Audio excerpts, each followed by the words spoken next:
ბევრი კომპანია მინახავს, რომელსაც შემოსავლები ეზდება და მოგება უმცირდება. და ეს არიციან დამფუძნებლები, მაგონიან, რომ იქ გაყიდეს, აქ პროექტი გააკეთეს ის და საბოლოო ჯამში მე ფული ანგარიშზე არ დებს, რომლებსაც უბრალოდ იმიტომ აცდები, რომ ციფრები არ გაქვს რა და ყველაფერზე ერთდროულად ვერ იფიქრება. კომპანიაში როდესაც შემოსავალი შემოდის, როგორ უნდა გადავანაწილო ეგ შემოსავალი სწორად? იდეალური სეტაპი 1/3 კარგი არის, რომ 33% მიდის ხელფასებში, ოფისის იჯარაში, რაღაც ინტერნეტის ხარჯებში, სერვერის ხარჯებში ასე შემდეგ. მეორე 33% მიდის დეველოპმენტში, რომ ახალი პროდუქტები განვითარდეს და 1/3 შეება უკვე დამფუძნებლებს. ეს რო უყურებ ბიზნესში რა ხდება, ძალიან პატარა ალბათობა იმის, რომ მოგეპაროს უბედურება. გიორგი ჩუგოშვილი ამადეუს დამფუძნებელი კომპანიის, რომელიც მცირე და საშუალო ბიზნესებს ეხმარება ფინანსური სურათის სწორად დანახვაში. მას აქვს ფინანსური ანალიტიკის მიმართულებით მრავალწლიანი პრაქტიკა და სხვადასხვა ინდუსტრიაში ბიზნესების შექმნისა და მართვის რეალური გამოცდილება. საბოლოო ჯამში ეკონომიკა რაზე დგას, ხო ეკონომიკა დგას კომპანიებზე. საუკეთესო ფინანსური რჩევა შენი მხრიდან რა იქნება? მე მჯერა ერთი რაღაცის, რასაც ვერ ზომავ,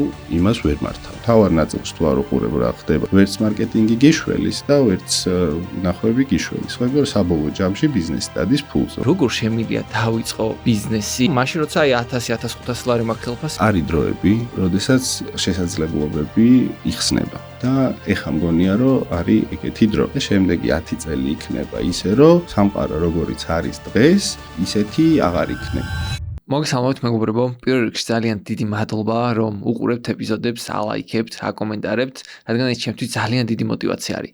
ასევე მინდა გითხრათ, რომ ჩვენს არხს ვინც უყურებს, იმის 74% ჯერ ისევ არ აქვს გამოწერილი ეს არხი. ამიტომ თხოვნა მაქვს კიდევ ერთხელ შეამოწმოთ და დააჭიროთ subscribe-ის ღილაკს, რადგან ამით მე მეტყვით, რომ მოგწონთ ის, რასაც ვაკეთებ და მე პირობას გაძლევთ, რომ ეპიზოდიდან ეპიზოდამდე კიდევ უფრო მაგარ ეპიზოდებს შემოგთავაზებთ. ამიტომ ახლა ბევრს აღარ მოგაცდენთ და დავიწყოთ. გიორგი, მადლობა რომ ესტუმრე. პირველ რიგში კითხავ ეგეთ რაღაცას, შენი აზრით რატომ არის დღევანდელი ჩვენი საკითხი მნიშვნელოვანი და საინტერესო მაყურებლისთვის? იცი რა, თემა ზოგადად შეიძლება ძალიან მოსაწყენად მოეჩვენოს ვიღაცას, ფინანსები, ბუღალტერია და ასე შემდეგ, რა, მაგრამ საბოლოო ჯამში ეკონომიკა რაზე დგას, ხო, ეკონომიკა დგას კომპანიებზე. ხო, ეს კომპანიები არის ძალიან ბევრი, არის პატარა, რაღაც რაოდენობა საშუალო, ცოტა არის დიდი. ხა ჩვენ რო ბიზნესი გვახსენდება, ხო, გვახსენდება ყოველთვის ძალიან დიდი კომპანიები. აი ისე თვალში ვინც გვხდება, ხო, იქნებიან ეს ბანკები, რაღაც აფთიაქების ქსელები, სუპერმარკეტები თუ რაღაც, მაგრამ ეგ არის ჯამში ერთი 700 კომპანია, არის დიდები ძალიან რო ჩამოთვალო რა. მაგრამ რეალურად ეკონომიკის აი დასაქმების კუთხითაც ყველაზე დიდი რაოდენობა მცირე და საშუალო ბიზნესზე მოდის რაოდენობრივად. შეიძლება ბრუნვა იმათ მეტი აქვს, მაგრამ აი დასაქმების კუთხით, სოციალური კუთხით ძალიან მნიშვნელოვანი არის მცირე და საშუალო ბიზნესი. უბრალოდ საკითხი რა არის, რომ მცირე და საშუალო ბიზნესს არ აქვს იმდენი რესურსი, ხო, რამდენიც აქვს დიდ ბიზნესს, ხო? შესაბამისად, რაღაცა სერვისები მათთვის ყოველთვის იყო ჩაკეტილი. ჩაკეტილი იყო ტალანტი, ხო, იმიტომ რომ ყოველთვის გადაიბირებდა დიდი ბიზნესი, ჩაკეტილი იყო სხვადასხვა ტიპის აქტივობები, სხვადასხვა სერვისები. და მათ შორის ერთ-ერთი სერვისი, რომელიც ყოველთვის მათთვის იყო რაღაცნაირი ფუფუნების საგანი, იყო კარგი ანალიტიკა. რომ აი რა ხდება ჩემ ბიზნესში რა, რომ ვიცოდე, რომ აი ციფრებით მივიღო გადაწყვეტილება და არა გუმანით. რომ ისტორიულად რო გადავხედოთ საქართველოს ბიზნეს ისტორიას, ხო? 90-იანებიდან მოყოლებული ბიზნესი სხვადასხვანაირად კეთდებოდა. თავიდან იყო დაპრივატიზებები, ამბები რაღაცა, მაგრამ ნელ-ნელა გადავდივართ იმაში ბიზნესი რეალურად რაც უნდა იყოს, ხო? და ბიზნესი რა არის? კარგად ნამართი ორგანიზაცია, რომელიც არის იქითკენ მიმართული, რომ თავის მომხმარებლებს შეუქმნას ღირებულება. ეს ღირებულება შეიძლება იყოს პროდუქტი, ეს ღირებულება შეიძლება იყოს სერვისი და ასე შემდეგ და ასე შემდეგ, ხო?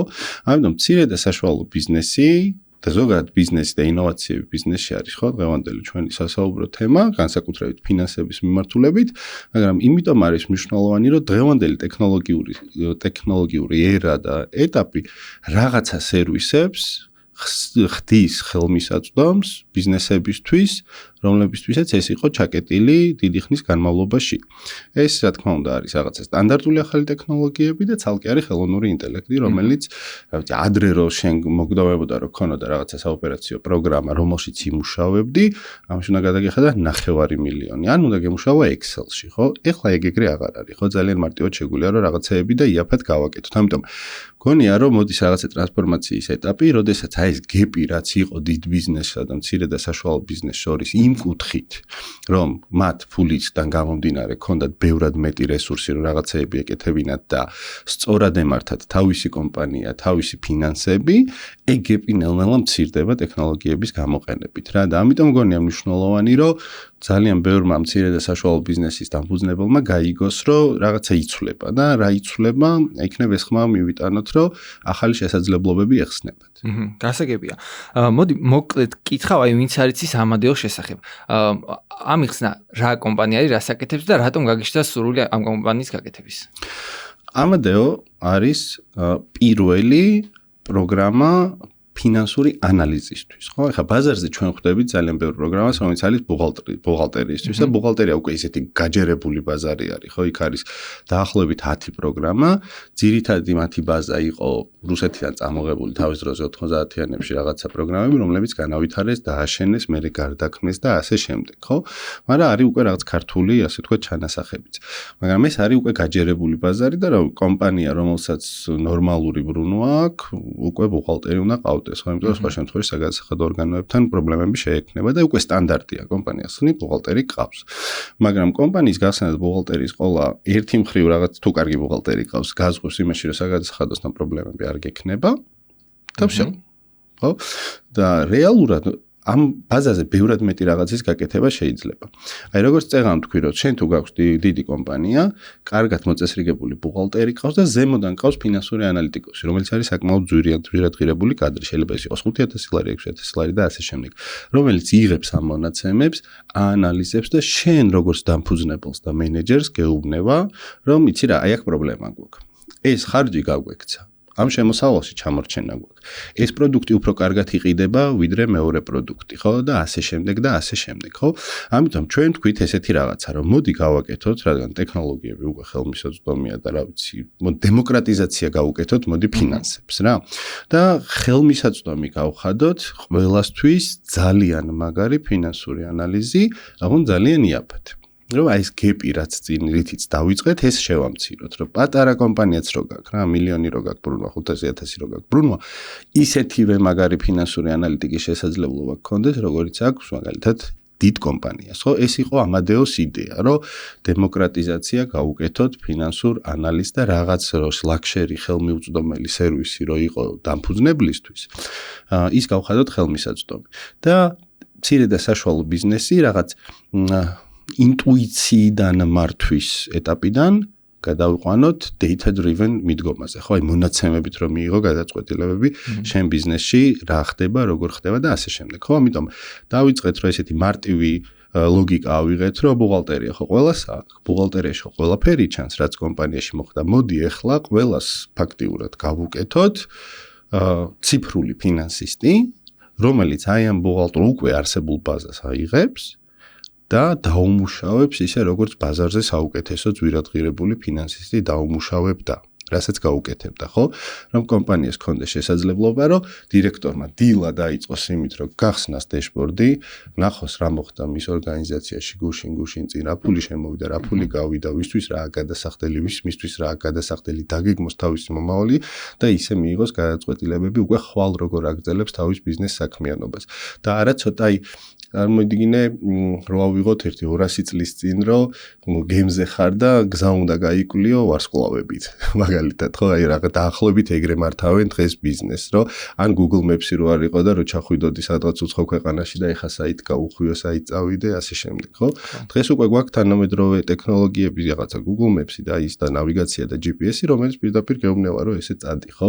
რაც უფრო მეტი მონაცემები გაქვს შენი ოპერირების პროცესში, მით უფრო ეფექტური ხარ. უბრალოდ აქ მეორე პრობლემაც არის. მცირე და საშუალო ბიზნესი არ არის ჯერ მიჩვეული, რომ ციფრებს უნდა უყუროს, იმიტომ რომ არასოდეს არ ქონია. ეხლა ანუ ეს mental change-იც გასაკეთებელია და მაგ mental change-ს გქონია, რომ ძალიან ბევრი პოზიტიური იმპაქტი მოყვება. სრულიად სხვანაირად დაიწყებს ხალხი გადაწყვეტილებების მიღებას, ბიზნესის მართვას და შესაბამისად ნაკლები იქნება გაკოტრება და რაღაც ბიზნეს და cash flow პრობლემები, რომლებსაც უბრალოდ იმიტომ აწდები, რომ ციფრები არ გაქვს რა და ყველაფერზე ერთდროულად ვერ იფიქრებ, იმიტომ რომ იქ ცალკე პროდუქტზეც უნდა იფიქრო და ცალკე რაღაცები თავში თვალო. ხო და რაღაცა სენსორი გქონდეს შიდა ჩაშენებული, რომელიც გეუბნება რა ხდება შენ ბიზნესში, როგორ მიდის და ასე შემდეგ და არა რეალური ციფრები. 5 ივლისს საქართველოს ბანკის ლოიალობის პროგრამა პლუსის დაბადების დღეა. თუ თქვენი ბიზნესის შოპინგის კატეგორიას მიეკუთვნება, გაქვთ შესაძლებლობა გახდეთ დღის პარტნიორი და პლუსებით გადახდისას მომხმარებელს ფასდაკლება შესთავაზოთ. გადადით აღწერაში მითითებულ ბმულზე და შეავსეთ განაცხადი, რის შემდეგაც ბანკის წარმომადგენელი დაკავშირდებათ და ყველა დეტალს აგიხსნით.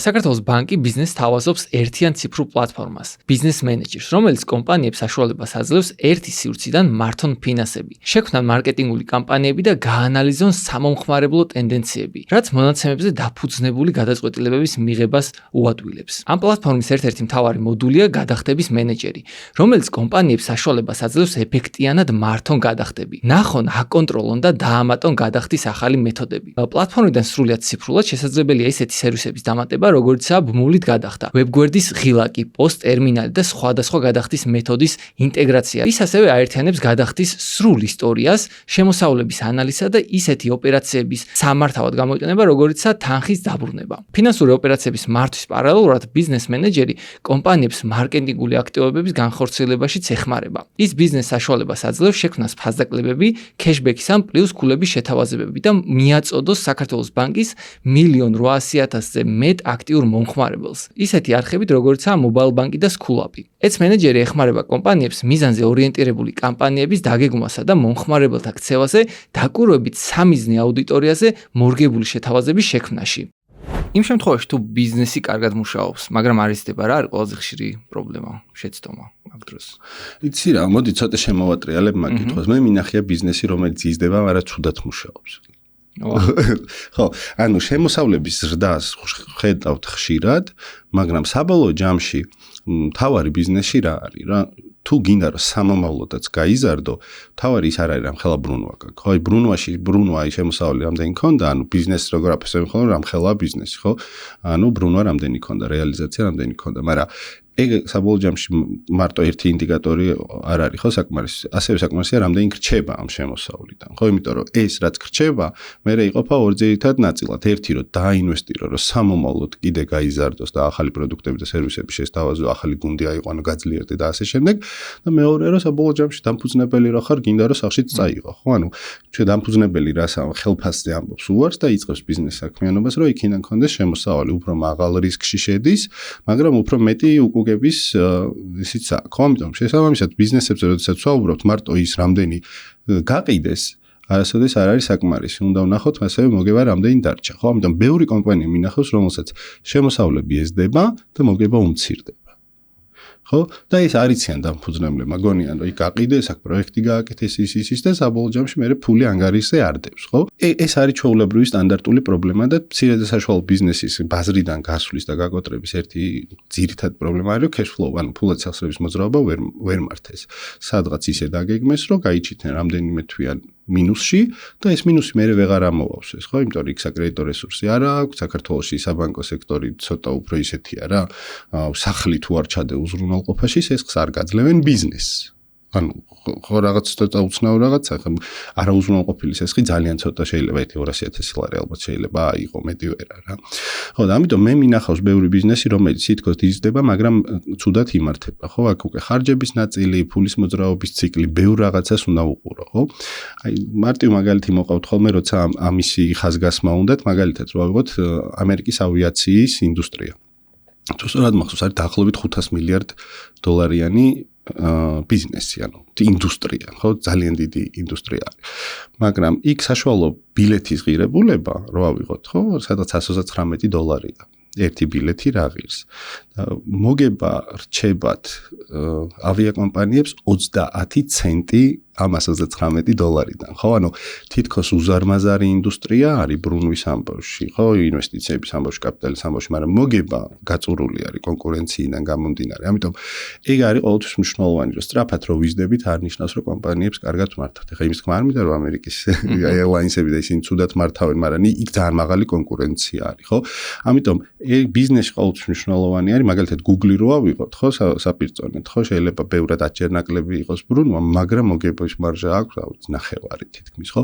ანუ შესაბამისად ბევრად მეტი მოგებარჩება, შემდეგ ბევრად მეტ ინვესტიციას აკეთებს სამომავლო განვითარებაში. ამიტომ ეგ არის რა ერთი ციფრით ვერასოდეს ბიზნეს ვერ განსაზღვრავ, ხო? ამიტომ მინახავს კომპანიები იზრდებიან მაგრამ ხარჯები უფრო სწრაფად ეზრდებათ, ვიდრე შემოსავლები ეზრდებათ, ან ისეთ კონტრაქტებს აფორმებენ, სადაც ფული დღეს გადის იმისთვის რომ პროდუქტი შექმნა და მერე გვიან უნდა შემოგივიდეს ეგ ფული დეველოპერებს აქვთ ხოლმე ეგ ამბავი ხო თავიდან ხო ყიდიან რაღაც ბევრს კონტრაქტებს და მერე გაურბით დეველოპმენტის ხარჯები და საბოლოო ჯამში მშენებლობა იმდენი უჯდებათ ხოლმე რომ ის ამომავლო ფულები რომელიც უნდა შემოვიდეს მერე უკვე ის ხო დროში გაწერილია იქან გაძვირდა არმატურა თუ ბეტონი და ასე შემდეგ და საბოლოო ჯამში იმდენი ძვირი გამოსდის მშენებლობა რომ ვერ გადის იმ დაგეგმილ მოგებაზე რაც ქონდა ხო ამიტომ ამის მუდმივი მონიტორინგი არის საჭირო ყოველთვის ყველა დიდი კომპანია აკეთებს ბიუჯეტირებას. პატარა კომპანიები თითქმის არ აკეთებენ ბიუჯეტირებას, რომ რას ველოდები, რომ მე შევადარო, რასაც ველოდები, იმასთან მიმართებაში სადუგავარ, ხო და თუ გადახრა მაგ სადღაც რომელიღაც ხარჯი გამექს ან შემოსავალს ჩამორჩენა მაგ,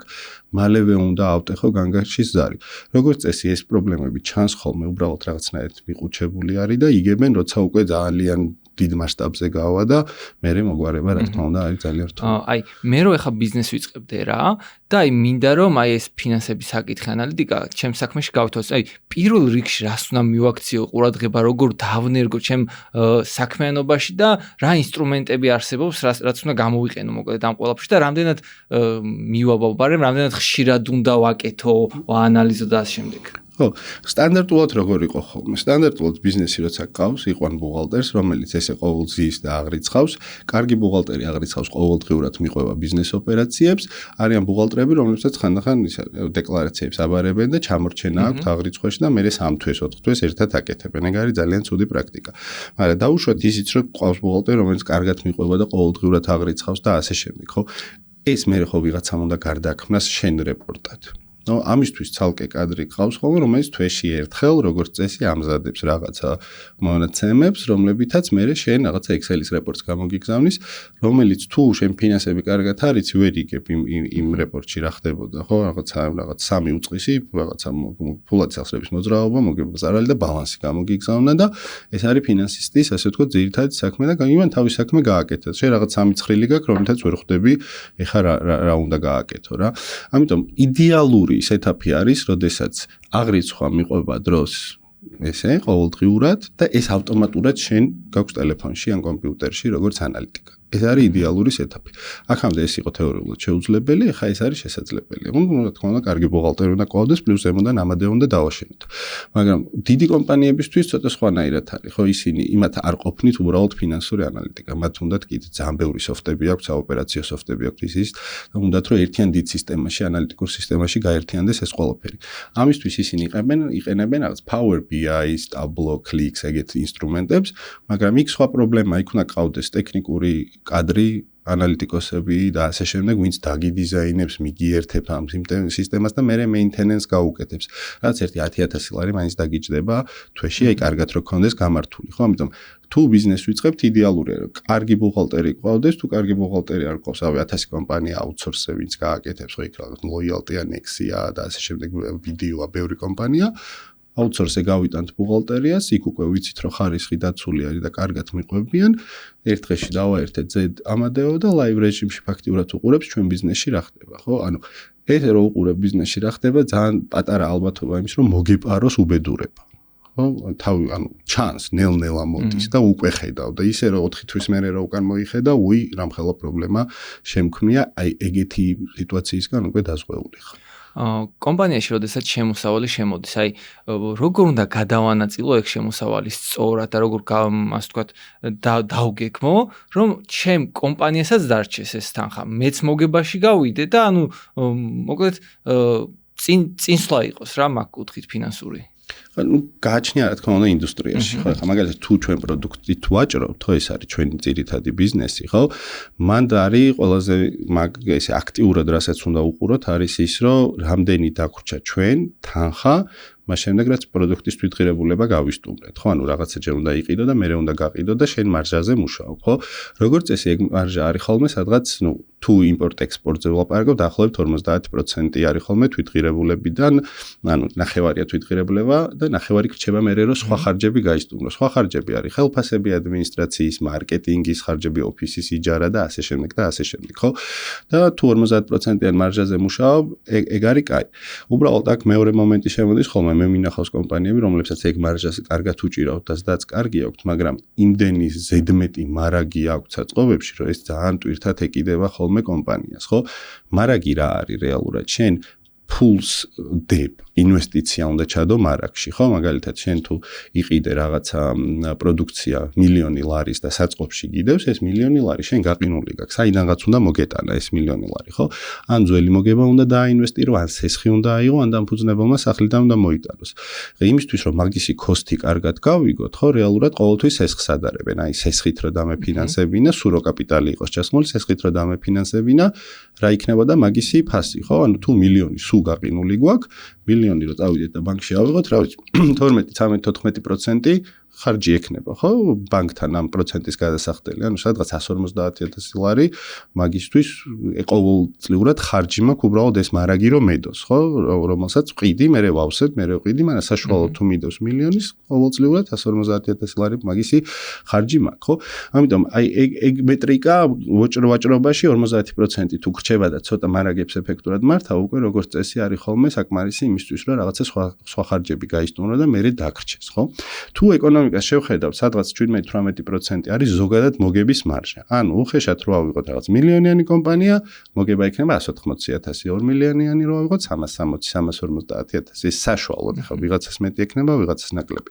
მაგრამ ეს რო ვთქვათ, რომ აი უზარმაზარი მოგების მარჟა არის, არ არის. ეხა ეგეთი მაღალი მოგების მარჟა, მაგრამ აი სერვის ბიზნესში ჩვენ ყოველთვის ვცდილობთ ხოლმე, რომ კონდეს რაღაც ესეთი ის გვაქვს რა, რაღაცა 30-30-30 არის ჩვენთვის იდეალური სეტაპი.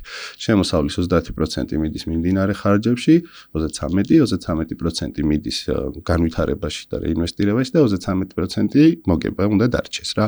რაღაც ესე ვცდილობთ, რომ დავალაგოთ ხოლმე რაღაც soft-ების ნაწილში და სერვისის ნაწილში, რომ მიმდინარე ხარჯები არ გაგვექცეს, ისე არ ვქნათ, რომ მთელი ფული გამოვიტანოთ და მერე განვითარებას არ მოხმარდეს და ასე შემდეგ. ხო, აი, სერვისში თუ დაალაგდება, ალბათ იდეალური სეტაპი 1-13 ისეთია რა, აი, კარგი არის, რომ 33% მიდის ხელფასებში, ოფისის იჯარაში, რაღაც ინტერნეტის ხარჯებში, სერვერის ხარჯებში, ასე შემდეგ. მეორე 33% მიდის დეველოპმენტში, რომ ახალი პროდუქტები განვითარდეს და 1-13 რჩება უკვე დამფუძნებლებს, რომ მათაც სარგებელი კონდეთ. ეგ თუ დაალაგდა, კარგია რა. მაგრამ აი 15-17%-ის ზემოთ რამე თუ რაც არის მოგების მარჟა, უკვე ითვლება, რომ კარგი მომგებიანი ბიზნესი არის. იშვიათად ადის EBITDA-ს ეძახიან რაღაც ძირითად მოგების მაჩვენებელს წვეთის გაუთვალისწინებლად და საპროცენტო ხარჯის გაუთვალისწინებლად. ეგ 40%-ისკენ თუ არის, ნუ აი ძალიან კარგი მაჩვენებელი არის. ყველაზე ხშირად ისე კომპანიები რა შეცდომებს უშვებენ ამ ფინანსური ანალიტიკის მიმართულებით. აი, მაგალითად Amadeus ვინც იყენებენ მომხმარებლები და აი ვინც მოდიან, ყველაზე ხშირად რა შეგიმჩნევია, რომ აი ამ შეცდომას უშვებდნენ ადრე. ნუ ერთი რო არ უყურებდნენ, ეგ ყველაზე მასიური პრობლემა არის, რომ არ უყურებდნენ და შესაბამისად, შენ როდესაც რაღაცას არ უყურებ, იმის ხარისხი ქვემოთ ჩამოდის, ხო? ნახე როგორი ამბავია, რომ შენ ყავს ბუღალტერი, რომელიც აღრიცხავს, მაგრამ შენ ამას არ უყურებ. შესაბამისად, ის ირგებს საკუთარ თავზე და ის თავისი გადასახედიდან უყურებს, რომ რა მჭირდება მე იმისთვის, რომ შემოსავლების სამსახურთან ვიყო პირნათელი. არც ანალიტიკურად უყურებს აღრიცხვას, ანუ არაწესრიგებს ისე, რომ მე მენეჯერი რო შეხედავს, სულ რო კარგი ფინანსური ანალიზი ჩაატაროს, იმან ინსაიტები მისცეს. იმან მარტო თავის თავზე მოირგო, იქ აინტერესებს DGG, საშემოსავლო, საპენსიო ქონების გადასახადი და ნუ ეგ თემა დამთავრდა და მე წლის ბოლოს რო სარაში რეპორტი გაგზავნოს ერთხელ. ხო, ანუ ირგებს საკუთარ თავზე, როდესაც ჩვენ არ უყურებთ მაგას, ხო? ის ავტომატურად დეფორმირებას იწყებს და ანალიტიკას ივიწყებს ჩვენი აღრიცხვა რა, იმიტომ რომ ბუღალტერს თავისი ინტერესები აქვს და შესაბამისად მოირგებს საკუთარ ინტერესებზე. შენ თუ არ გაინტერესებს, მე როგორც მჭირდება ისე აღრიცხავ, ხო? ამიტომ არ ყურებას ეგ მინუსიც აქვს, ერთი რო არ ვიცით რა ხდება და მეორე data quality გვიფუჭდება ისეთ დონეზე, რომ მე უკვე რომ წყვავდეს კარგი ანალიტიკა რომ დავაშენოთ ის არის. ამიტომ პირველი რაც ხდება ხოლმე ყოველთვის, როდესაც Amadeus-ს ნერგავთ, არის ის, რომ რაღაცა პატარა ცვლილებები აღრიცხვაში შემოდის, რომ მოდი ეს ხარჯი გავშალოთ, ეხლა რომ ცალ-ცალკე შევხედოთ, ან ეს შემოსავლები სხვადასხვა, მოდი სერვისი ცალკე აღვიცხოთ, პროდუქტი, ეს პროდუქტი ცალკე აღვიცხოთ, ეს პროდუქტი ცალკე აღვიცხოთ, რომ მე შევხედო, რომ ამ პროდუქტში მაქვს მე მოგება, თუ იმ პროდუქტში მაქვს მოგება, ხო, იმიტომ რომ ერთ კალათაში თუ ჩავყარეთ, მე ძალიან რთული არის, რომ აქედან დასკვნა გავაკეთოთ, რომელში კარგად მივდივართ და რომელში ცუდად მივდივართ. ხო, ამიტომ პირველი რასაც ვამჩნევთ ხოლმე არის ის, რომ ბუღალტერია სულ მორგებული არის ბუღალტერზე და არა მენეჯმენტზე და აი აქ ცვლილებები შედის ხოლმე, რომ მოდი დღიდან ესე გავაგრძელოთ, რომ მენეჯმენტმაც დაინახოს და სტორი ინსაიტები გამოიტანოს და მესამე არის ის, რომ ეს სხვადასხვა ბიზნესებში სხვადასხვა, რასაც მარაგების თემა არის ხოლმე ყოველთვის ყველაზე რთული. აი ვინც ვაჭრობაში არის, ყოველთვის აქვს მარაგების პრობლემა, რომ რეალურად რო შეხედო შენ რაც უდევს საწყობში და ის რაც აქვს ფინანსებში, ისინი ერთმანეთთან თანხვედრაში არ არის. იმიტომ ცოტა რთული აღსაღრიცხავია და კარგი ფინანსისტი ბუღალტერი თუ არ ყავს, შესაბამისად მან სულ პრობლემები არის ხოლმე და ხა შენ რო გადახედო შენი კომპანიის აქტივებს, შეიძლება ნახო, რომ 2 მილიონის აქტივი მიდევს რა, ანუ ეს რაც შემიძლია რომ გავყიდო და საწყობში შედიხარ და სრულიად სხვა მოცემულობა ხდება, ხო? იმიტომ რომ ამ წლების განმავლობაში ყოველდღე რო ერთი შეცდომა ქონოდა აღრიცხვაში, მე გროვდება და ბოლოს მოგდის სიტუაცია, რომ არ მაქვს ეს ნივთები და ხო და ფინანსებში მიჩანს, რომ წესი უნდა მქონდეს, ხო? მე ეგ აუდიტშიც პრობლემაა, სახელმწიფოსთანაც პრობლემაა და ყველგან პრობლემაა, ხო? ამიტომ ამის ისეთი მომენტი აქვს ხოლმე, რომ ბუღალტერი მყავს და всё, ყველაფერი მიხედილი არის რა. არ არის ყველაფერი მიხედილი. აი რამე პროცესი არის სამ ბიზნესში, რომელზეც იტყვი, რომ აი მყავს და всё, აქეთ არ ჩავიხედები. გინდა მარკეტინგი იყოს, გინდა გაყიდვები იყოს, გინდა წარმოება იყოს და რაღაცა, რომ წარმოების უფროსი მყავს და საერთოდ არ შევხედავ წარმოებას, ხო? ეგრე ხო არ მუშაობს, ხო? მენეჯერი იმიტომ ხარ დამფუძნებელი, რომ სხვა პროცესები აკონტროლო, ხო? აი ეს ფინანსები მიგდებულია თითქოს რა, ბუღალტერმა მიხედოს იმისთვის არის. არ არის იმისთვის, ორგანიზაციისთვის არის და ჩვენთვის არის პირველ რიგში, იმიტომ რომ ჩვენი ფულია. კარგად აღრიცხა, კარგად ვართ, ცუდად აღრიცხა, ცუდად გავაანალიზეთ, არასწორ გადაწყვეტილებებს მივიღებ და სადღაც იჩენს აუცილებლად ეს პრობლემა თავს. დღესდღეობით კრიპტოვაჭრობა ძალიან პოპულარულია. სწორედ ამიტომ მნიშვნელოვანია, რომ ამ გზაზე არჩიოს Sando ბირჟა, რომელსაც მრავალწლიანი გამოცდილება აქვს. სწორედ ამიტომ მინდა გაგაცნოთ ჩვენი ეპიზოდების სპონსორი, საერთაშორისო კრიპტო ბირჟა XT, რომელსაც მილიონობით მომხმარებელი ყავს, რომელმაც ჩემი გამოწერებისთვის გამოყო სხვადასხვა საბონუსო სისტემა. მაგალითად, თუ ჩემი ლინკით დარეგისტრირდებით, მიიღებთ $20 სავაჭრო თანხას, რომლის გამოყენებასაც შეძლებთ ბირჟაზე და რასაც ზევიდან გამოიმუშავებთ, მაგ თანხის მარტივად განახდება შეძლებთ. ადგილები არის შეზღუდული, ამიტომ მიჩქარეთ, ლინკი იქნება აღწერაში. ისე შენი გამოცდილები და პრაქტიკაში რა არის ისეთი, რაც შეამჩნიე, ისწავლე, რაღაც კარგი მეთოდი ხრიკი, არ ვიცი, ან რაღაც ისეთი ცოდნა გაქვს, რაც ბევრმა კომპანიამ ან სტარტაპმა არ იცის ამის შესახებ. არის რამე ეგეთი? ერთი ალბათ რაც შემიძლია თქვა არის ის, რომ გამოცდილება მოიტანა ის, რომ აი ნახევარ წუთში ხვდები რა ხდება და რა არის გადასაწყობი კომპანიაში რა. ხო, აი განსაკუთრებით სტარტაპებს ცოტა სხვა პრობლემა აქვთ, იქ არიან როგორც წესი იშვიათია სტარტაპი, სადაც სერიოზული კორპორატიული გამოცდილების ტიპი მოდის და იწყებს რაღაცა ახალი ინოვაციური პროდუქტის კეთებას. როგორც წესი ეს არის ხოლმე მონდომებული ახალგაზრდები, რომლებსაც უნდათ რომ ცოტა ისეთი ხო სანამ ცხოვრება კისერს მოგვიგრეხს რა, რო გვინდა რომ აი რევოლუცია მოვახდინოთ ხოლმე. მან სხვა პრობლემებია, მან საერთოდ არ იციან როგორ უნდა დაალაგონ ეს საკითხი რა, ანუ რაღაცა თავის 1-2 Excel-ის ფაილი აქვთ, ალბათ ბუღალტერი სადღაც ყავთ და უბრალოდ ყავთ იმიტომ რომ იმუშაოს და საგადასახადოსთან პრობლემა არ ქონდეს და ჯამში ვერ მართავენ. აი, არის ხოლმე სიტუაცია, სადაც საერთოდ არ იმართება ეს პროცესი რა და ნუ გამოცდილება მე მოიტანა ჩვენ გუნდში, რომ აი დავხედავთ თუ არა, ეგრევე ხვდებით სად რა უნდა გააუმჯობესო და ამ ორგანიზაციაში როგორ უნდა ხდებოდეს აღრიცხვა ისე, რომ სწორად დაინახოს მენეჯმენტმა და სწორად როგორ უნდა იმართებოდეს, ასე ვთქვათ რა. და მე მაგას სხვა პროცესებიც მიყვება, ხო მარტო ის ხო არ არის ციფრო, აი ეს არის თქვა რა CRM-ი აკლია პირდაპირ გავდივარ და ვეუბნებით, რომ იცი რა, შენ აერ ორგანიზაციას ცოტა სხვა რაღაცეებიც სჭირდება, მარტო აღრიცხვა და ფინანსური ანალიტიკა არ ყოფნის და აი ამ რაღაცა პატარა კონსალტინგ კომპანიასავითაც ვართ ხოლმე, რომ ვეუბნებით, რომ აი მარტო იმით არ ვიფარგლებით, რომ ეხა ის და всё. ანუ სულ ვეუბნებით, რომ აი შენ აერ ორგანიზაციას ესეთი სჭირდება, იმიტომ რომ ასობით ორგანიზაციაში როცა გაქვს დანერგილი პროდუქტი, უკვე ხვდები სად რა საჭიროებებია და ასევე კარგი არის ის, რომ იგივე ინდუსტრიაში სხვა კომპანიას რო ნახავ, რომელსაც მაგრა აქვს, კარგად აქვს რაღაცეები, პროცესები დაალაგებული, ხო? ავტომატურად გინდა რომ ურჩიო რომ შენც ესე დაალაგე რა, იმიტომ რომ აი ამ პრობლემას იმას იზავ რა ქვია. ჩაიხსნი, ხო? და ამის გარდა ჩვენ ვცდილობთ კიდე რომ ამადეოში შემოვიტანოთ არა მარტო კომპანიის ფინანსური ანალიტიკა, არამედ რაღაც დავნერგოთ ის რომ შენ ბაზარს უნდა შეედარო. ეგ არის საკმაოდ მნიშვნელოვანი სტანდარტულ ინდუსტრიებში, ხო? პირობითად ავიღოთ კერძო სკოლა გვაქვს, ხო? გვაქვს ჩვენი ფინანსები, ჩვენი ანალიტიკა, უყურებთ რაღაცა შარშანდელს შევადარეთ და ასე შემდეგ, მაგრამ სხვა სკოლები რა შვებიან. ხო? ერთი 200 კერძო სკოლაა პირობითად. ის არის. საერთოდ ბაზარზე რა წილი მაქვს, ხო? და ის ბრუნვის თემა რაც თქვი, მაქედან მივდივართ უკვე ბაზრის market share-ზე, ხო? ჩვენი ბაზრის წილი რა, ბრუნვის და ყოველთვის ნიშნავს, რომ თუ ბაზარზე სწრაფად იზრდები, რომ სხვის ბაზრის წილი მოგაქვს. ეგ კარგია, მაგრამ ამასობაში რა უნდა დაგავიწყდეს მოგება, ხო? ანუ რამდენად სწრაფად გაიზარდა ბაზრის შემოსავალი, რამდენად სწრაფად გაიზარდა ჩემი შემოსავალი, რამდენად სწრაფად გაიზარდა ბაზრის მოგება, რამდენად სწრაფად გაიზარდა ჩემი მოგება. მე რამდენი ვარ ზომაში შემოსავლით, მე რამდენი ვარ ზომაში მოგებით, ხო? და თუ ჩემზე უკეთესი მოგების მარჟა აქვს, რატო აქვს უკეთესი მოგების მარჟა? ხელფასებს ვიხდი მე უფრო მეც როგორც ჩემი შემოსავლის წილი, ხო? თქვა პირობითად 2 მილიონი მაქვს შემოსავალი, იმას აქვს 4 მილიონი შემოსავალი, ხო? მაგრამ იმას ხელფასები აქვს 1 მილიონი, ანუ 25% და მე მაქვს 500.000, ანუ 50 მილიონი, ანუ 50%. ხო, შესაბამისად, უკვე ვიცი, რომ per 1 ლარი შემოსავლის იმ კომპანიას რაც აქვს, იქედან ის იხდის 25%-ს, 25 შემოსავლებში მე ლარიდან 50-ს ვიხდი და უნდა დავფიქრდე, ანუ როგორ ახერხებს რომ მთელი ბაზარი 25%-ით მუშაობს რა, ანუ salary staff cost to revenue ratio რა იყო. და მე 50%-ით მუშაობ, ხო? და მე უკვე იცი სად უნდა ეძებო გაუმჯობესება, ხო? ანუ შედარებაში ყოველთვის მოდის რაღაცა ინსაიტები, რომელიც გეუბნება სად გაქვს შენ პრობლემა, ხო?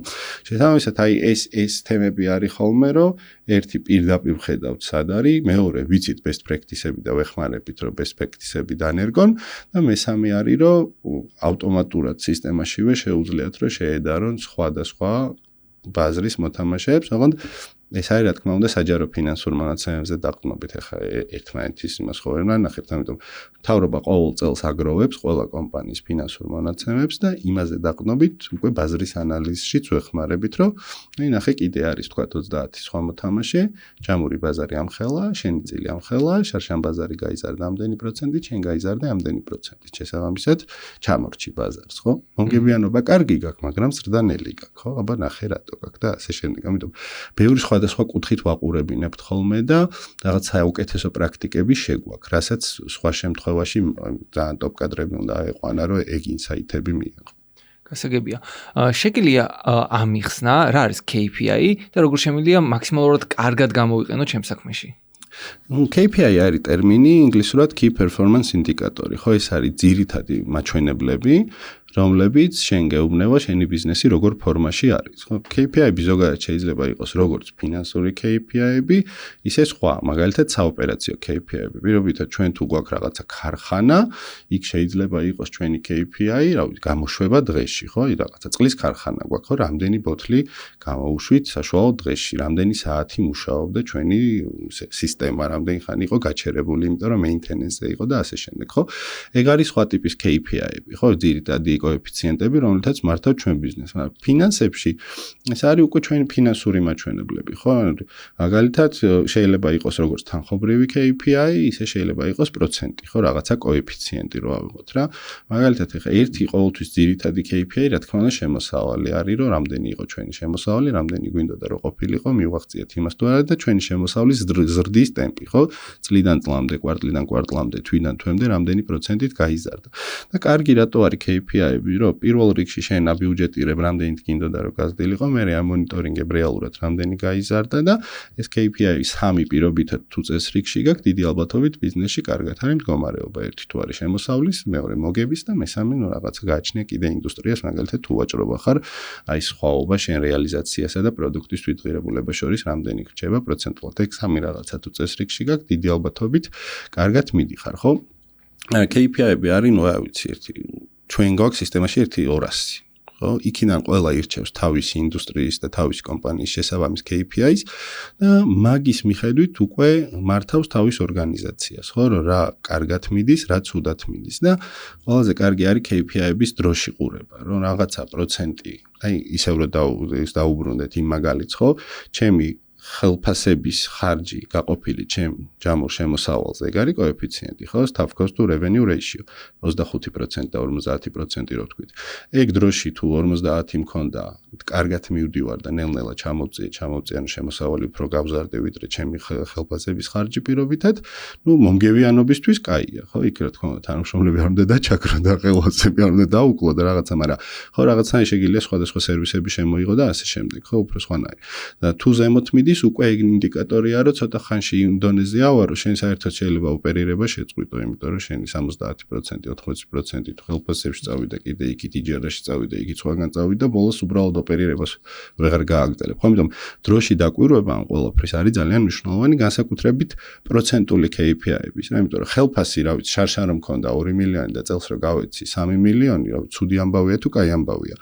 შენ ამაზე პასუხს ვერ გასცემ, სანამ არ იცი იმ წელს რამდენი შემოსავალი დააგენერირე და ამ წელს რამდენი დააგენერირე. ხო, შეიძლება შენ 2 მილიონიდან 3-ზე ახვედი, მაგრამ შემოსავალი რო 4 ქონდა, ეხა 7-ია პირობითად, ან 8 არის. ხო, ანუ პროცენტულად უფრო ნაკლებად გაგეზარდა ხარჯები, ვიდრე გაგეზარდა შემოსავალი. ამიტომ გადავიხდი ხელფასებს კი არა და პირიქით ხალხსაც დავიმატებ, როდესაც შემოსავალი ამის შესაძლებლობას მაძლევს. ხო, ამიტომ პროცენტებს, აი KPI ისეთ კოეფიციენტებს, რომლებიც პროცენტულია, ეგ მუღამია, რომ ბევრ რაღაცას ერთდროულად გეუბნება, ხო, მაგალითად EBITDA-ს რეიტი შეგიძლია რომ 10 დასკვნა გააკეთო, ეგ თუ ზემოთ აი 2-3 კოეფიციენტი როცა ვიცით, პირდაპირ ვიცით კომპანიაში რა ხდება, სადა აქვს პრობლემა. მარაგები აქვს ძვირად, ზრდაში აქვს პრობლემა, ხარჯების სტრუქტურაში აქვს პრობლემა თუ სადა აქვს პრობლემა რა. ნუ, ამიტომ KPI-ები არის, აი, რა ვიცი, დირექტორის სახელმძღვანელო, რომელსაც 10 წელს რო დახედავს, უკვე იცის, კარგად არის თუ ცუდად არის და მათ დინამიკას, რომელი გამიუმჯობეს და რომელი გამიუარეს. ეს ყველაფერი, რადგან ახლა ვსაუბრობთ აი ეს ფინანსების მართვა, ანალიტიკა, ინდ მეწარმეებსაც სჭირდებათ თუ ეს მხოლოდ სიტყვაზე შეპესეებზე არის უფრო კონცენტრირებული? ინდ მეწარმეებიც უნდა გავყოთ, რა მე მინახავს ინდ მეწარმე, რომელსაც აქვს ათეულობით მილიონი ბრუნვა და ინდ მეწარმეც, რომელიც რაღაც თავისთვის რაღაცეებს იმაშვება, ხო? ინდ მეწარმე ბუნებით მაინც არის ბიზნესი, ხო?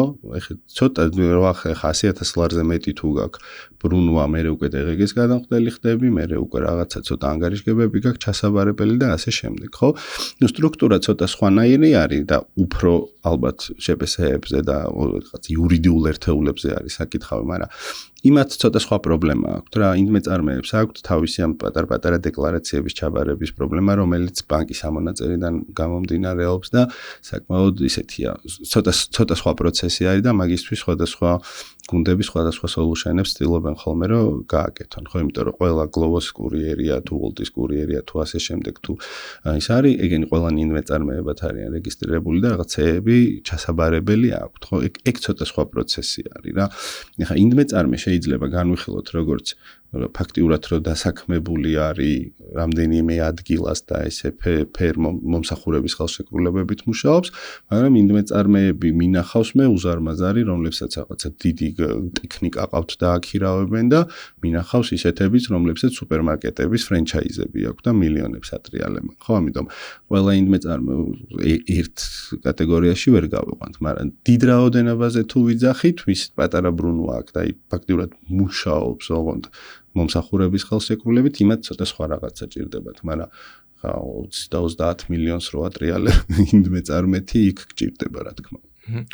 იცი, ეგეთი რაღაცები მსმენია ხოლმე, რომ აი დიდ კომპანიებში მაგალითად რაღაცა შენაძენს რო აკეთებენ კომპანიასთან, რაღაცა დღეგეს უკან იბრუნებენ თუ რაღაცა მსგავსი. შენ თუ გსმენია, შეიძლება მეშლება კი და არასდროს კომპანიის ყიდვის მომენტში ალბათ არა, იმიტომ რომ მაგალითად წილს რო ყიდულობ იქ კომპანიის. არა, პროდუქტს უფრო. პროდუქტის რო ყიდო და აი DGG-ს უკან გამოითხოვენ ხოლმე რომ აი რაც DGG დაუჯდათ რადგან მე ისაც გადამხდელი ვიყავი თუ რაღაცა უკან მან ორი მომენტია ხო ერთი არის ჩათვლა DGG-ს ჩათვლა რომ მე თუ ყიდულობ მე თვითონ DGG-ს გადამხდელი კომპანია ვარ და ვიყიდე რაღაცა მომსახურება ასევე კომპანიისგან რომელიც DGG-ს გადამხდელია აი ამ თანხის DGG-ს მე გამოვიქვითავ ჩემი გადასახდელი DGG-დან იმიტომ რომ DGG არის დამატებითი ღირებულების გადასახდელი ხო ანუ ეს კონკრეტული კომპანია რა დამატებით ღირებულებასაც შექმნის მარტო იმის DGG უნდა გადაიხადოს და იმ კომპანიისგან რო ვიყიდე იმის ნაწილზე უკვე ის ბაზა უნდა იმაზე აღარ უნდა გადავიხადო ხო DGG მე რასაც დავამატებ იქ ჩემს მოგებას ჩემს ხარჯებს და ასე შემდეგ იმაზე უნდა გადავიხადო DGG ამიტომ რასაც რო ვიყიდე ის თვითღირებულების DGG უნდა გამოვიქვით ანუ ზოგადად DGG-ს პრინციპია მაგრამ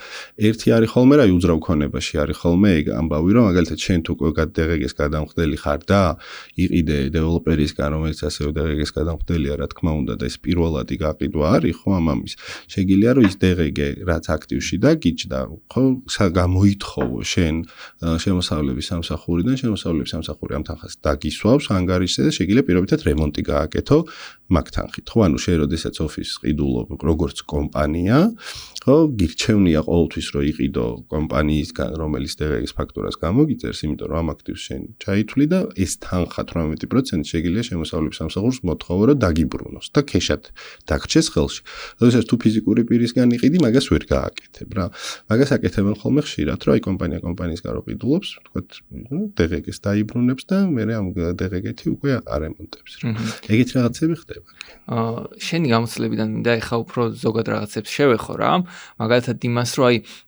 მე როცა მუშაობ მაგალითად რაღაც სამსახურში რა და მინდა ბიზნესის დაწყება აი შენი აზრით შენი გადმოსახედიდან როგორ შემიძლია დავიწყო ბიზნესი როგორ არ ვიცი გადავანაწილო ჩემი შემოსავალი ან რა მეთოდებს მივმართო მაშინ როცა აი 1000-1500 ლარი მაქვს ხელფასი მაგრამ ბიზნესის დაწყება მინდა და შემოსავალი აშკარად იმდენი არ არის რომ მართლა ბიზნესის შექმნისთვის გეყოს აი შენ რას ურჩევდი ამ შემთხვევაში ადამიანებს ეხლა ეგეთ რჩევების მიცემა ყოველთვის ცოტა რისკიანი არის ხოლმე, მაგრამ ერთი მაგალითად მე რა შეცდომები დავუშვი პირადად მაგას გეტყვი რა, საკმაოდ კარგი შემოსავლის მქონე სამსახურიდან პირდაპირ გადმოვედი რაღაცა ენტერპრენერშიპში, ისე რომ არ მქონდა ბალიში, ანუ საერთოდ დანაზოგის მომენტი არ მქონდა, პირიქით ვალდებულებები მქონდა რა.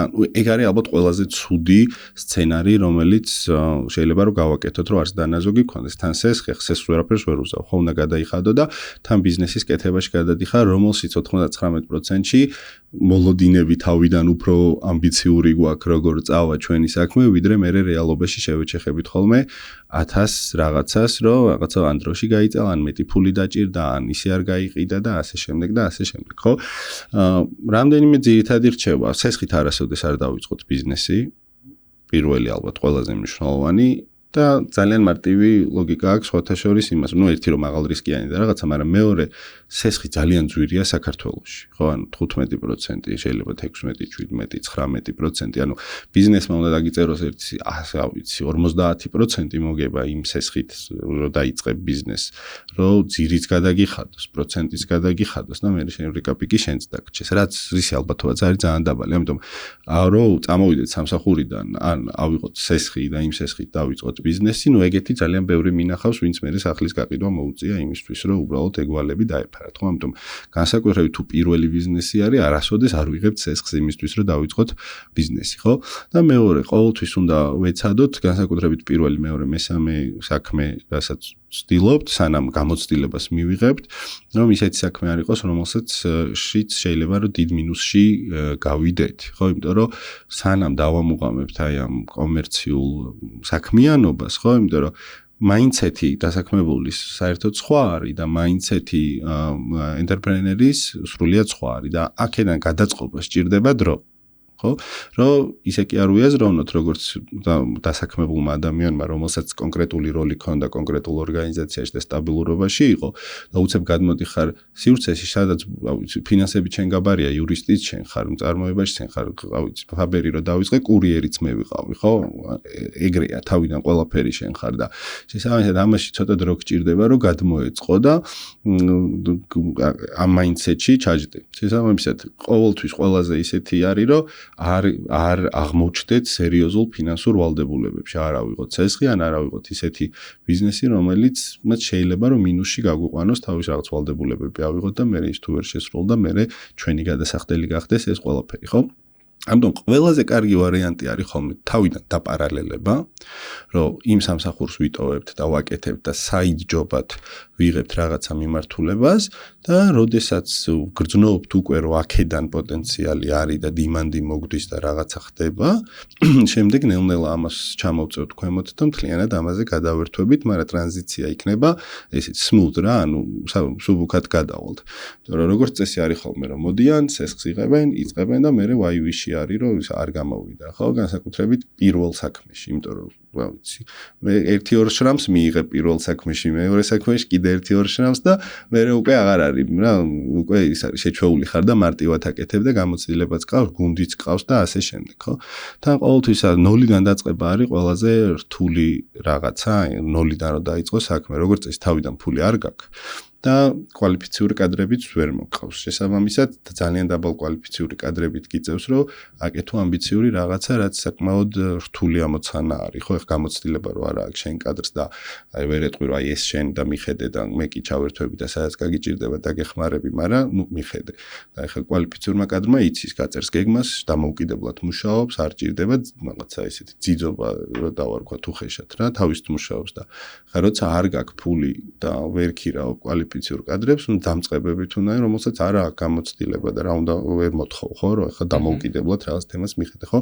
ამიტომ ყოველთვის ჯობია, რომ აი ეს ნელ-ნელა გადავიდეთ, ჯერ დავაპარალელოთ და როცა კონფიდენციან რაღაცის გვაქვს, რომ აქეთ უკვე კარგად გამოდის და ვერ აუდივარ საქმეს, ის კი არა რომ მყავს თუ არა და აშკარად ვიპოვე ნიშა ბაზარზე, სადაც შემიძლია რომ სარგებელი მოვიტანო, მე ნელ-ნელა გადმოვიდეთ აქეთ რა, ალბათ ეგ არის ყველაზე სწორი გზა.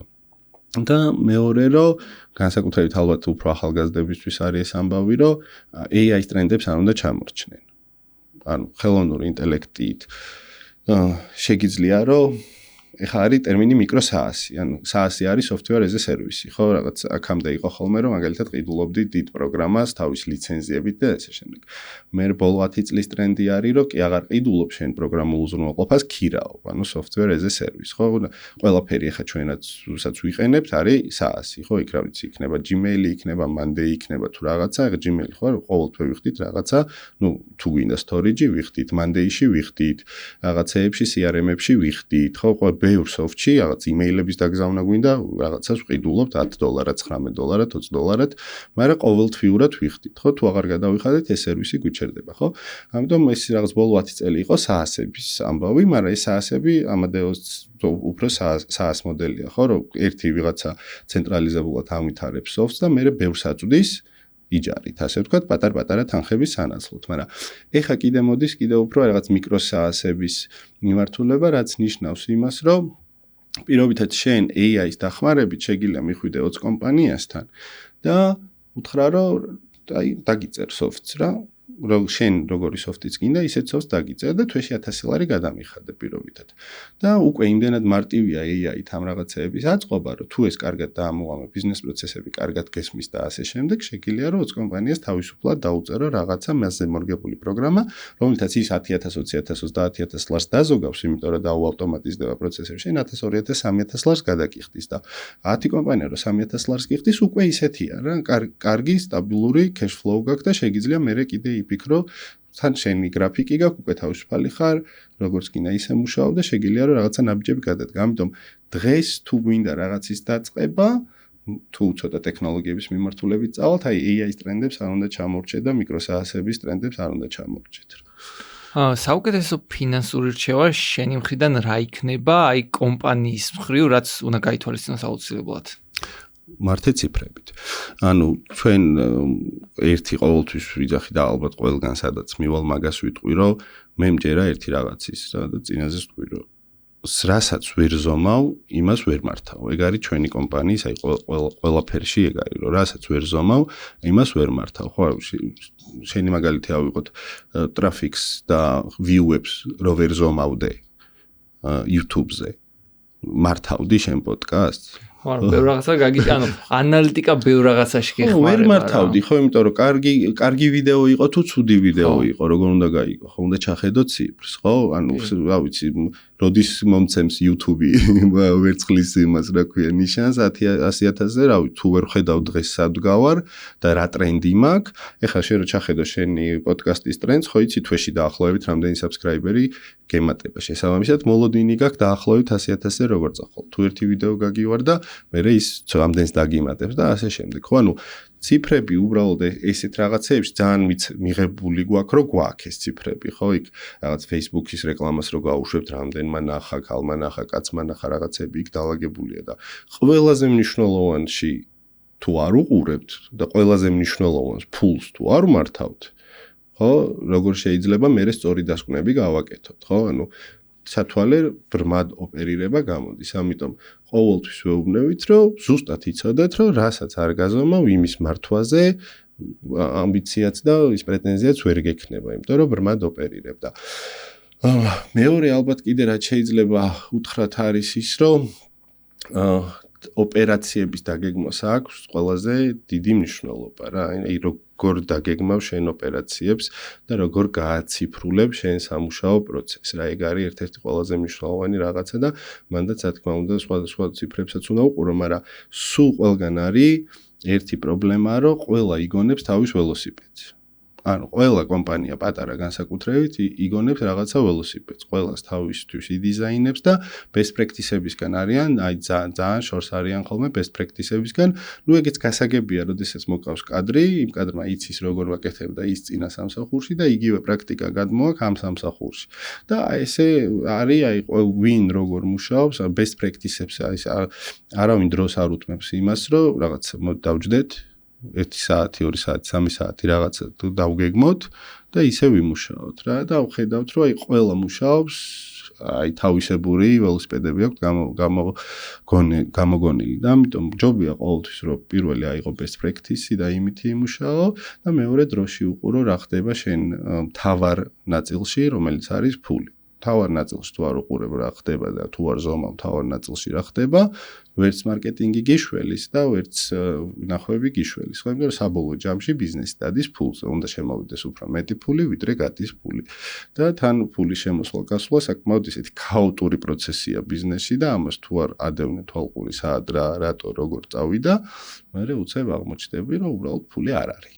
თითქოს მუშაობთ, მაგრამ ფული არ არის, ხო? ამიტომ თავარი სათქმელი ალბათ ეგ მექნება, რომ რასაც ვერ ზომავთ, ვერ მართავთ. ისე შენი აზრით დღევანდელ ეპიზოდში რაც ვისაუბრეთ, რა იქნებოდა ისეთი ინფორმაცია, რაც არ გვითქვამს და კარგი იქნებოდა, რომ დღეს გვეთქვა? მოკლედ, არის დროები, როდესაც შესაძლებლობები იხსნება. და ეხა მგონია, რომ არის ეგეთი დრო. ხო, აი რაღაც ტრანსფორმაციული ეტაპები არის ისეთი დრო, როდესაც რაღაცები ნაწილდება სხვადასხვანაირად. ხო, რაღაცები აღარ კეთდება ისე, როგორც კეთდებოდა ადრე. და დღეს არის ეგ ეტაპი. აი, დღე უკვე დაწყებულია პირობითად ბოლო 2-3 წელია და შემდეგი 10 წელი იქნება ისე, რომ სამყარო როგორიც არის დღეს, ისეთი აღარ იქნება. ყველანაირად, ხო, 10 წლის მერე გავიღვიძებ და მანქანები თვითონ, თუ 10 წლის მერე დღეს დავიძინე და 10 წლის მერე გავიღვიძეთ, მანქანები თვითონ ივლიან, რაღაც რესტორნებში რობოტები დაგხვდებიან, საწყობში რობოტები დაგხვდებიან, იქ რაღაცა აქამდე თუ დიდი მონსტრი software კომპანიები იყვნენ დომინანტები, ისინი დაიშლებიან და პატარები აღმოცენდებიან, ან ვიღაცები მაგრამ ყველაფერი შეიცვლება და ისე აღარ გაკეთდება, როგორც კეთდებოდა დღეს. შესაბამისად, ძალიან მხიზლად უნდა ვიყოთ, რომ არ გამოგვეპაროს ტალღა. ყოველთვის ჯობია, რომ გაყვე ტალღას, ვიდრე ტალღის საწინააღმდეგოდ იცურო, ხო? და აი ბიზნესზე წეღან რაც მითხარი, მათ შორის ეგეც არის, რომ როდესაც იწყებ ბიზნესს, ჯიუტ ხალხს უყვარს ხოლმე ტალღის საწინააღმდეგოდ ცურვა. და უფრო smart ტიპები ვინც არიან, ისინი ტალღას მიყვებიან ხოლმე და ეხა მოდის ძალიან დიდი ტალღა, მაგრამ რომელიც ასევე ძალიან დიდ შესაძლებლობებს ხდის და ძალიან ბევრ სერვისს გახდის ხელმისაწვდომს ძალიან პატარა ტიპებისთვის შესაბამისად გაზრდის მათ ეფექტურობას და შეუძლიათ რომ უფრო კონკურენტულიანებით გახდნენ. უბრალოდ არ უნდა გამოტოვონ ეს ტალღა და მგონია რომ ალბათ ერთ-ერთი ძირითადი სათქმელი, ფინანსებზე არ არის, ზოგადზე არის, მაგრამ ძალიან ყურადღებით უნდა ვიყოთ, იმიტომ რომ ძალიან სწრაფად შეიცვლება ყველაფერი, როგორც ხდებოდა ისე აღარაფერი არ მოხდება. ისე ბიზნესზე კითხავ ერთ კითხვას, აი ის საინტერესოა თუ გქონია ესეთი მომენტი, ანუ ისეთ სირთულეს თუ გადააწყდი, რასაც საერთოდ არ ელოდი და აი პროცესში გაიგე რომ ვა, ეგეთი სირთულე შემხვდა? ბევრი რა. ანუ ეხა მე ინვესტორებს ვეუბნები ხოლმე რომ ნათრევი სტარტაპები ვარ მეთქი რა, ძალიან ბევრი რაღაც. მაგალითად მქონია ისეთი ამბავი რომ პირობითად ფაბერი რო უკრაინაში გავიტანეთ და გავუშვით ერთ თვეში ომი დაიწყო. ხო, ანუ ეგეთი რაღაცეებიც მქონია. მქონია რომ რაღაც მეგონა რომ ბევრად მარტივად წავიდოდა პროდუქტი და ბევრად ნელა წასულა, იმიტომ რომ ბაზარს გავასწარით. ანუ ადრე მნიშვნელოვნა და წინ ვიყავით დროსთან მიმართებაში, რაღაც კონკრეტული ტექნოლოგია რო 5 წლის მერე სტანდარტი გახდა, ჩვენ გვინდოდა 5 წლით ადრე რო დაგვეწყო და ბაზრის შექმნა მოგვიწია, ხო? ანუ ზოგადად არის ხოლმე რომ გქონიათ რომ პირველი როცა ხარ ყოველთვის ყველაზე კარგია. რაღაც პონჩი კაია. თუ რესურსი გაქვს იმისთვის რომ ბაზარი შექმნა და დრო გაქვს და ფული გაქვს მაგისთვის, ხო? ძალიან კაია. მაგრამ თუ პატარა რესურსებით ხარ, ბაზრის შექმნა არის მაგარი რთული. ჯობია რომ ვიღაცა იყოს ბაზარზე, ვინც ბაზარი შექმნა და შენ იმას აჯობო მე, ხო? იმიტომ რომ მარტო როცა ხარ ბაზარზე, სულ არის ხოლმე რომ იღებენ იდეალურს, მერე იღებენ შენ პროდუქტს და არა. ვერ არის. მაგრამ როცა ხართ ორი, უკვე იღებენ იმის პროდუქტს, რომელიც ასევე არ არის იდეალური და იღებენ შენ პროდუქტს და მე იძახიან რომ იმას ჯობია. და ეგ ბევრად უფრო მარტივი ამბავია, ხო? ამიტომ ამ ბიზნესის კეთების მომენტში მქონია კი ეგეთი რომ რაღაცა გეოგრაფიული და პოლიტიკური საკითხები შეეხო, რაც უნივერსიტეტ ISM-ში რო სწავლობდი, პირობითად ქონდა რომ აი როგორც გეოგრაფიულ პოლიტიკური რისკები ბიზნესში მნიშვნელოვანია თუ რაღაც. გეოგრაფიულ პოლიტიკური რისკი თუ რაღაც და უცებ აი ჩემზეც და აისახა და მეთქი მართლა მნიშვნელოვანი ყოფილა, ხო? და ანუ ეხა დიდ ბიზნესზე რო შევხედავთ, ხო, ნუ დღესაც ვხედავთ, ხო, იქ ჰორმუზის სრუტე ჩაკეტილია და ჩვენ გაგვიწვირდა საწოვი იმაში, ხო, რომელიღაც ბენზინგასამართ სადგურში. ეგ დიდ ბიზნესში გასაგებია, მაგრამ რაღაცა მეც მოხდა ეგ მათ რახი. ხო, ეს ბაზრის შექმნის პრობლემა ყოველთვის არის, იმიტომ რომ როცა ინოვაციურ რაღაცას ცდილობ, სულ ასწრებ ბაზარს და მე რაღაც საჩალიჩო გაქვს, რომ ეს ყველაფერი რაღაცნაირად ბაზარი შექმნა და ხალხი დაინტერესო და რაღაცეები პიონერი იყო. ეგ პრობლემა არის.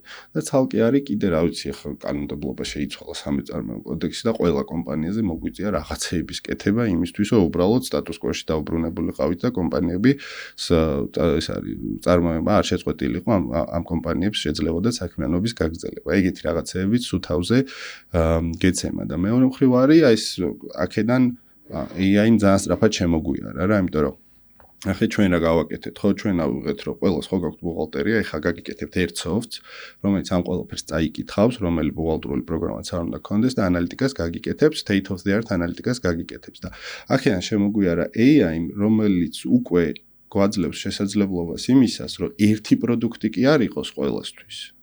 უკვე 99 ლარად ხო კომპანიას კონდეს თან state of the art financial analytica და პლუს კიდე შეიძლება კონდეს აბსოლუტურად მასზე მორგებული ანალიტიკა იმ კუთხით, რომ შეიძლება ელაპარაკოს კლოდის AI-ის პირობითად, რომელიც ისე დაუდიზაინებს თავის ანალიტიკას, როგორც მას აწყობს. ისე კი არა, როგორც მე გადავწყვიტე, რომ ყველა შეხედოს და იმოგება ზარალი ესეთი გექნება და KPI-ები ესეთი გექნებათ და რაღაცა. არა, ანუ ყველაზე ძვირი პროდუქტი, რაც იქნებოდა business intelligence-ში და ყველაზე დიდ კომპანიებს, რაც არა აქვთ, რომ კონდეს თან მაგარი სტანდარტიზებული და თან აბსოლუტურად შენზე მორგებული, რაც 100,000-ობით ღირდა ადრე, ეხლა შეუძლიათ რომ 99 ლარად კონდეთ, რომ თან პაკეტური state of the art ანალიტიკა და თან პლუს ზემოდან დაშენებული AI, რომელსაც უბრალოდ ელაპარაკები და ის გეუბნება შენ კომპანიაში რა პრობლემები არის, ხო? ამიტომ ამან ეხლა კარგად შემოგვიარა შეიძლება. ან შეიძლება ისე შემოგვიარა, რომ საერთოდ ჩვენი პროდუქტი თეორიულად მთლიანად ჩაანაცვლოს, ხო? არავინ არ იცის. ამიტომ ვიძახი, რომ ფხიზლად უნდა ვიყოთ რა. და ჩვენ ვართ ეხლა ძალიან ფხიზლად, რომ ამას რასაც ვაკეთებთ, long term-ში ხო ეგ არის და პლუს ამასთან ერთად ხო უფრო ძლიერი იქნება თუ ეს შეჭმას დაიწყებს ამ ყველაფრის რა და ამიტომ აი ხა მაგამ ბავშვიც ვართ. ნუ ეხა ეს არა ლაპარაკი შემდეგ 3-4 წელიწადზე, მაგრამ უბრალოდ ცოტა წინ უნდა გაიხედო მაგამ ბავშვი რომ ეგეთი რაღაცა არ გამოგჩეს. მადლობა ძალიან დიდი. ეხა უკვე ბოლოში გავდივართ და დამრჩა ბოლოს სტუმრის კითხვა, ნუ ბოლოს სტუმარი უტოვებს მომდევნო სტუმარს კითხვას, ისე რომ არ იცის ვინ იქნება მომდევნო სტუმარი. არ იქნება, და შენ შეხვდა ეგეთი კითხვა. ფულის საჭიროება რომ არ არსებობდეს, რა საქმიანობით დაკავდებოდი? არ ვიცი, ალბათ რაც კი არსებობს დედამიწაზე მონაცემები იმის 1000-ნაირ სისულელეში გადამუშავებას დავიწყებდი. ანუ ჩემი დასვენება არის ეგ რომ ვიღებ ხან საქსტატის მონაცემებს, ხან სარასის მონაცემებს, ხან ნავთობის ფასებს, ხან კურსებს და ხან რაღაცებს და აი ამებს ერთმანეთთან ვალაგებ და ვაანალიზებ და ალბათ ეგ იქნებოდა რომ აი ფული რო არ მჭირდებოდეს, აი მთელი დღე ვიჯდებოდი და ხან რაღაც მონაცემს ავიღებდი და რაღაც ფორმატში გადავიყვანდი, ხან რაღაც მონაცემს ავიღებდი, რაღაც ფორმატში გადმოყვანდი და მაგით გავერთობოდი, ნუ ცოლი თუ არ გამშორდებოდი. მადლობა, მოკლედ ძალიან დიდი საინტერესო ეპიზოდი გამოგვივიდა. მეგობრებო, მადლობა თქვენც რომ ბოლომდე უყურეთ ეპიზოდს, აუცილებლად მოიწონეთ ვიდეო, გამოიწევთ არხი და შევხვდებით შემდეგ ვიდეოებში. ამოდროებით.